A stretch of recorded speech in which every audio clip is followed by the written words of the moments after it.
For my creative project this semester, I tried to make art that captures the experience of occupying that unique space between wakefulness and dreaming, which I learned to navigate through mindfulness techniques. For a little background, I think it's important to explain two things. First, that I have identified as an artist for most of my life, thanks to my experience in theater. I performed with a company in my town, which is both a children's theater and a yoga studio.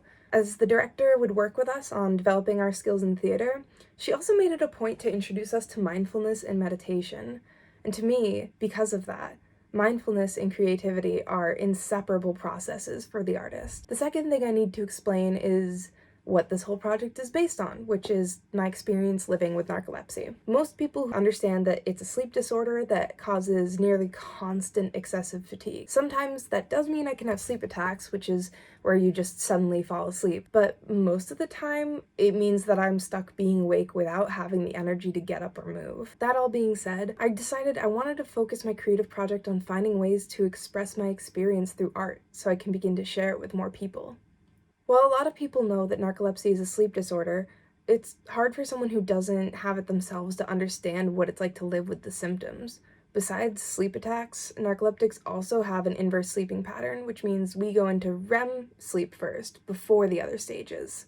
Because of this, we also have what are called hypnagogic hallucinations during moments of extreme fatigue. Hypnagogic hallucinations are imagined sensations people experience when they're between a woken state and a REM state of sleep where dreams occur. The average person actually does tend to experience this, usually in the form of sleep paralysis as you're coming out of sleep, but narcoleptic people can experience it as we're falling asleep. Sometimes it means we see images, but it's way more common to hear things like music or birds. Because these hypnagogic hallucinations are manifestations of dreams, I tend to prefer to call them woken dreams because hallucinations sounds way more intense. I find that engaging in soft focus comes close to that in-between feeling that I'm talking about. Soft focus is a practice of softening your gaze in a way that allows you to have an equal awareness of everything that's within your ability to perceive all at once. It feels similar to a dream state in that you're able to perceive everything around you, but at the same time not truly being able to focus on specific details. Everyone knows it's really hard to fully observe the details of your dreams, and more often than not, we're left with only an impression of the dream. I do a lot of quick impression sketches that I draw by looking at a person while in soft focus, and then drawing them using simple lines without looking at the paper. My sketches are meant to be an example of the way our brains capture impressions of what we perceive in a dream state, rather than really capturing the true image. I did this one of my friend Alyssa. You can see which aspects of her face make up the majority of my impression of her. Most of my other pieces for this project are oil paintings, which is a generally new medium for me. I started oil painting in the fall. So the first piece is a painting that I call Limbo, and for me it represents that whole state of woken dreaming that this project is hinged upon. So the blue represents a dream state, while the red represents a fully woken state.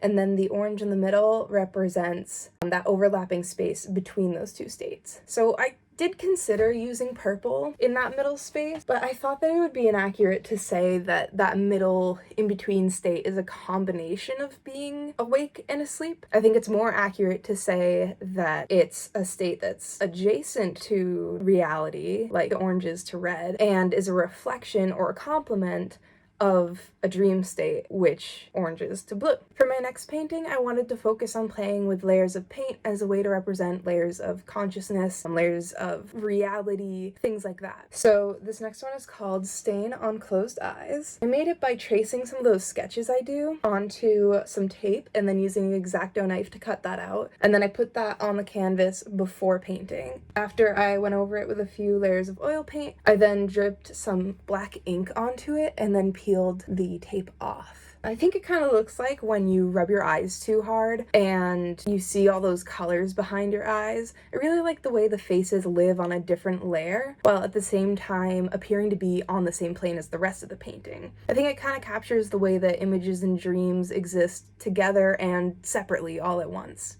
I call the next painting Consolidation because it's a consolidation of several different attempts to paint on this canvas. Originally, I wanted to use acrylic paint, but I really hate how quickly it dries and it doesn't feel as soft in the movement, if that makes sense. And I was really uninspired every time I tried to work on it. So I eventually ended up giving up on the acrylic and going over it with a few layers of oil paint, and I really like it. It reminds me of how dreams become a layer on top of reality to me when I have those woken dreams. The foundations of reality are still present, like the texture that's left behind by the acrylic, but it becomes a background to the dreams. My next painting is one of my favorites. I'm in between titles on it, so this is either titled Between Three or Consolation, or both. So this one was based on an experience I had over the summer where I was practicing soft focus while walking through the woods at night in complete darkness. It sounds really weird, but it was a really unique experience to be fully present and focused on reality without being able to see anything. I was also really tired at the time, so without anything else to look at, I ended up having a lot of visual woken dreams throughout the walk. And this time, I not only stuck the faces on before,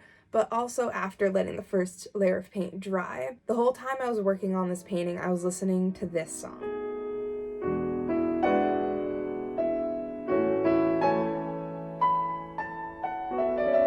It made me realize that I really enjoy having one song as a sort of anchor for my work. The next painting is a painting I call Tychosychus Mimcosychus, because while I was painting it, I kept having this audio dream of Morse, sounded like Morse code, and it was so persistent, so I ended up writing down the pattern I was hearing, and I typed it into a Morse code translator, and this is the sound I got.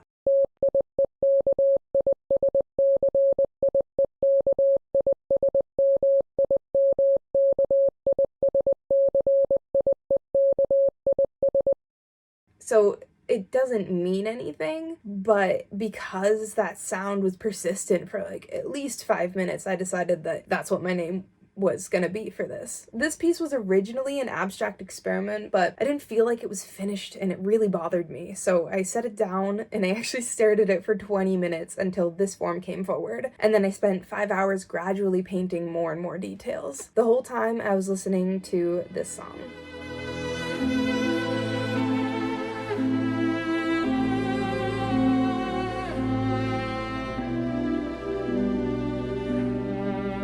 Around my 4th hour of working on it, I realized that the person coming forward in the painting, I imagined, was the piano player from the song. This one, along with the next one, is definitely one of my favorite pieces in terms of the creative process that went into it. So I call this next one Neck of the Woods. It was actually originally one of Heather's pieces that he was working on, but he ended up passing it over to me because he didn't really see a direction for it. This is what it originally looked like. It was a kind of reptile man.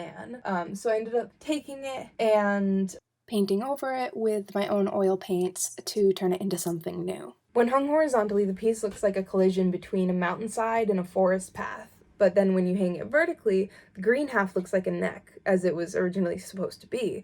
And the forest, I think, looks like a dreamscape that's manifested in the headspace. This one isn't fully finished yet because I really want to give it a lot of detail. Heather gave the green half that scaly pattern using black ink, and I really want to find places in the forest path to add similar detail.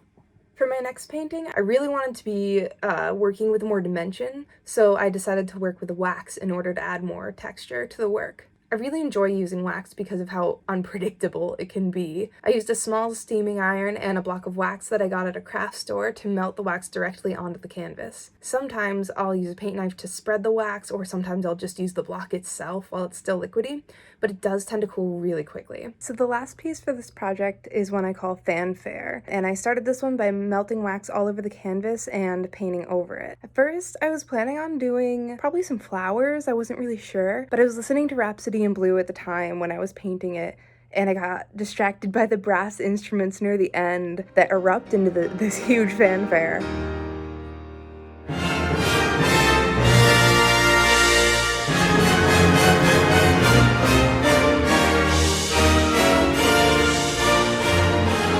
ended up picturing a scene of musicians in the clouds blowing brass sparks into the air with instruments, and I just thought that was so much cooler than flowers, so I decided to chase that image that was coming to me. I actually have this piece hanging up on my bedroom wall, and just looking at it brings back the emotions of what I felt when I was painting it. There was actually one night before bed, I was looking at it and it caused me to hear the brass instruments from the song. So it's really cool that this painting could actually manifest that for me again.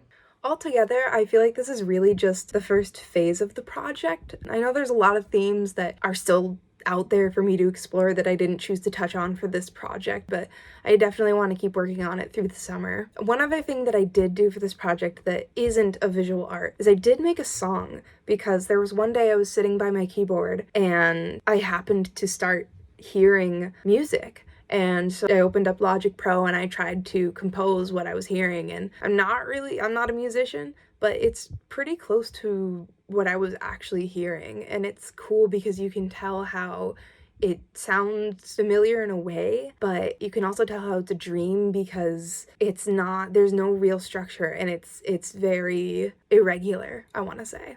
So enjoy the song, and thanks for watching this video.